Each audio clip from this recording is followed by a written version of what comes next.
In the heart of the small, fog-shrouded town of Blackthorn, nestled between the dense, ever-whispering pines, sat a crumbling Victorian manor. Inside this haunting house was a doll, a ragged porcelain figure with eyes that glittered unnaturally under the pitch-black night. This doll, known as Eleonora, was infamous in the town for reasons no one dared speak of openly. Lydia, an antique enthusiast, arrived in Blackthorn after her curiosity was piqued by tales of the cursed doll.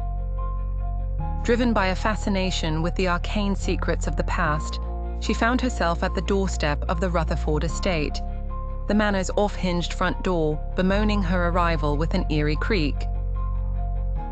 "It's only a doll," she reminded herself, her voice barely a whisper against the muted air. The manor, in its decay, smelled of damp wood and ancient dust, a scent that seemed to cling to Lydia's clothes as she ventured inside. Her footsteps echoed through the empty halls until she reached the parlor where Eleonora sat, primly placed on a faded ottoman. The room was dim, the only light a flickering candle that cast long shadows, bringing to life the embroidered tapestry on the walls. Lydia approached cautiously, her eyes fixed on the doll. Eleonora's glassy eyes seemed to follow her, betraying a presence that sent chills down her spine. She tentatively reached out, her fingers grazing the cold, porcelain cheek. As if on cue, the candle flickered violently. The shadows danced more feverishly, twisting unnaturally around the room.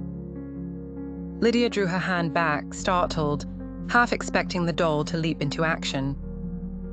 Determined to unravel the mystery, Lydia decided to spend the night in the manor.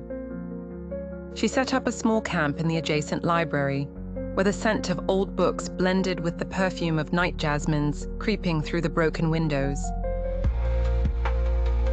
When midnight struck, a strange sound echoed down the corridor, a soft, rhythmic tapping. Lydia, clutching her flashlight, followed the noise. Her heart pounded in her chest, each beat a drum that matched her growing sense of dread. The tapping led her back to the parlor. Her flashlight beam caught the ottoman empty. Eleonora was gone.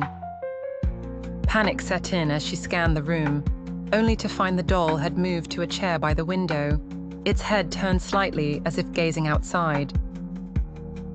Startled, Lydia darted forward, hoping for some rational explanation. Yet, when she approached, the chair was vacant. A chill crept over her skin. The doll was now seated at the grand piano, its lace dress untouched by dust. Whispers seemed to seep from the walls, faintly at first, then growing in intensity. "Leave! Leave!" they urged. Trembling, Lydia tried to compose herself. Realizing the danger, she decided to leave the manor at first light. As she turned to gather her belongings, she stopped cold. A hissing, unnerving laugh filled the room.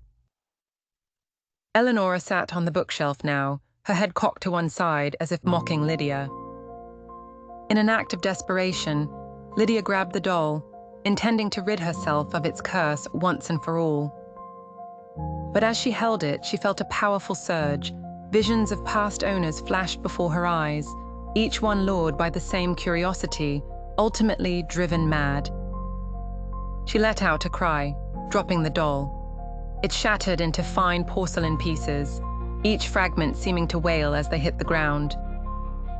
But the whispers did not cease. Lydia, frozen in terror, watched as the pieces began to stir on their own, slowly reforming under an unseen force. Understanding the doom impending, Lydia fled the manor, never looking back.